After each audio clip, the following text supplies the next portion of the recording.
ლართა მიმართებაში მე გეტყვით რომ ვიცით ალბათ რომ ჩვენ ძალიან მჭიდრო ურთიერთობა გვაქვს მთელი მთავრობა არის მობილიზებული, გვაქვს მჭიდრო ურთიერთობა ეროვნულ ბანკთან და მიმაჩნია რომ მართლაც ხელოვნურად იყო შექმნილი ის ასე ვთქვათ ისტერიკა, განსაკუთრებით ეს მედია საშუალებებს გეხებათ. ჩვენ გვჭირდება სიტუაციის ასე ვთქვათ დამშვიდება, გვჭირდება ნორმალიზება, სტაბილიზაცია გვჭირდება. მე მინდა გითხრათ რომ ჩვენ გავაკეთებთ ყველაფერს რომ ძალიან მალე გამოსწორდეს სიტუაცია. ხალხს მე მინდა ვისაუბრებ შემთხვევით და დღეს მოვიწმინე საქართველოს ბანკის ინიციატივა.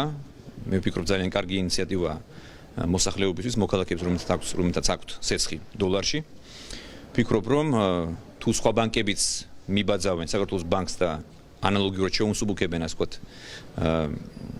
იმ მომხმარებლებს, რომელთაც აქვთ სესხი დოლარში, ეს ძალიან კარგი ინიციატივა იქნება და ჩვენ მათ მხარს დავუჭერთ მაქსიმალურად.